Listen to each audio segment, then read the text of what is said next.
Ya, masih bersama kami, Saudara, di Breaking News Kompas TV. Ini penanganan pasca bencana banjir di sejumlah titik di Pulau Sumatera. Kita langsung bergabung bersama jurnalis Kompas TV, Rio Yohanes, yang saat ini berada di Pantai Parkit, Padang Utara, Sumatera Barat.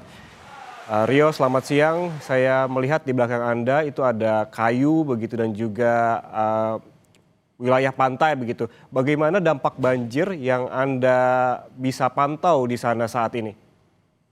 Ya, Ian dan juga saudara, memang saat ini saya berada di Kecamatan Padang Utara, Kota Padang, Provinsi Sumatera Barat. Di sini, kalau untuk dampak banjir, kawasan sini memang pernah tergenang, hanya terdampak banjir genangan.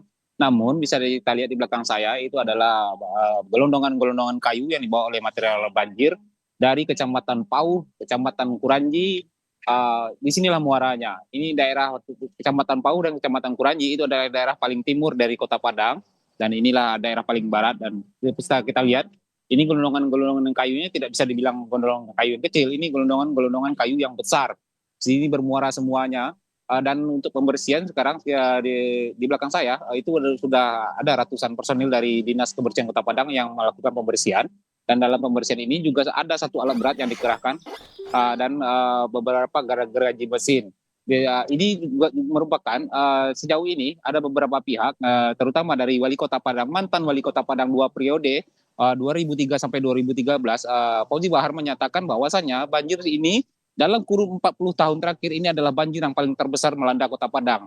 Dan dalam hal ini Fauzi Bahar juga meminta pihak kepolisian, mendesak pihak kepolisian untuk mengusut tentang kemungkinan adanya aktivitas illegal logging atau pembalakan liar di bagian hulu sungai, melihat banyaknya material-material kayu yang terbawa hingga ke muara laut ini. Demikian, Ian. Ya, Rio, apakah sudah ada keterangan begitu dari pemerintah setempat sebetulnya kayu-kayu ini dari mana? Kalau Anda lihat ini kan berada di pantai, berarti di titik akhir.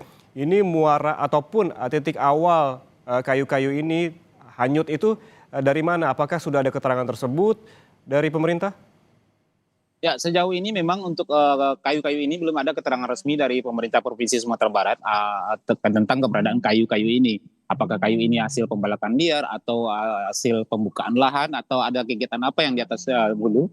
Ini belum ada keterangan resmi dari pemerintah Provinsi Sumatera Barat terkait ini, karena hingga saat ini pemerintah Provinsi Sumatera Barat masih fokus untuk melakukan pembenahan perbaikan pasca banjir, karena kita tahu di Sumatera Barat sendiri ada 17 kabupaten kota yang terdampak banjir bandang yang menyebabkan 166 orang meninggal dunia, dan sampai saat ini masih dinyatakan bahwasanya 111 orang masih dalam proses pencarian.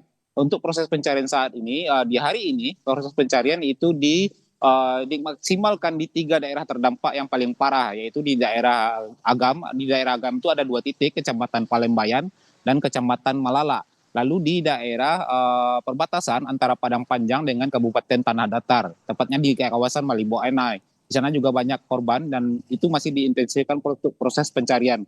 Dan proses bantuan juga menjadi skala prioritas untuk menyalurkan bantuan-bantuan yang ke daerah-daerah titik-titik yang belum bisa terjangkau. Dan dari hasil koordinasi saya dengan posko penanganan bencana, hingga saat ini memang masih ada 2 titik kawasan, terutama di daerah Kecamatan Palembayan, itu masih ada 1-2 titik yang belum bisa terjangkau. Dan untuk penyaluran bantuan memang masih menggunakan jalur udara. Demikian, Ian.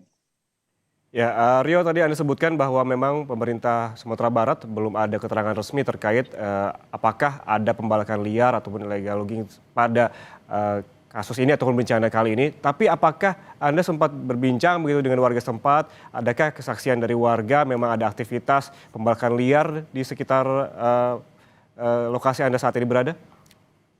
Ya, kalau untuk lokasi saya berada ini adalah muara, sementara aktivitas tentu aja berada di hulu, di bagian timur Kota Padang.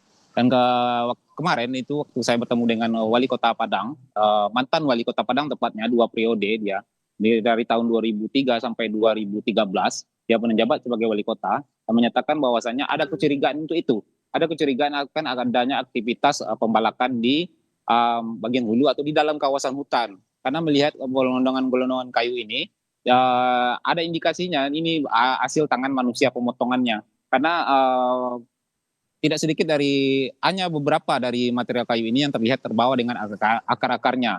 Ini kalau indikasinya seperti itu, kalau terbawa dengan akar-akarnya itu adalah karena dampak alam. Tapi ini kan banyak diantaranya yang terpotong-potong yang turun sampai ke muara sungai, muara laut ini. Demikian, Ian.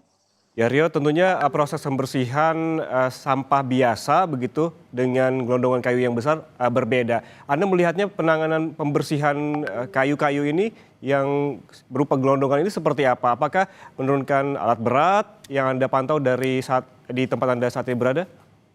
Ya, untuk pembersihan memang sejauh saya melihat saat ini ada ratusan personel dari Dinas Kebersihan Kota Padang, pasukan Oranye yang turun untuk melakukan pembersihan secara manual dan juga ada 2 unit gergaji mesin yang digunakan dalam pembersihan dan 1 unit alat berat yang dikerahkan untuk membersihkan kayu-kayu yang ukurannya cukup masif, cukup besar. Di saat ini proses masih bekerja. Yang untuk kayu-kayu kecil diangkut secara manual dan dibawa dengan mobil-mobil yang sudah disiapkan oleh petugas di bagian depan. Demikian, Ian. Oke, pembersihan hingga pagi ini masih terus dilakukan dan pantauan dari Rio Yohanes di sana bahwa hingga pagi ini pembersihan dilakukan secara manual. Terima kasih sekali lagi jurnalis Kompas TV Rio Yohanes melaporkan langsung dari Pantai Parkit, Padang Utara, Sumatera Barat. Selamat bertugas kembali.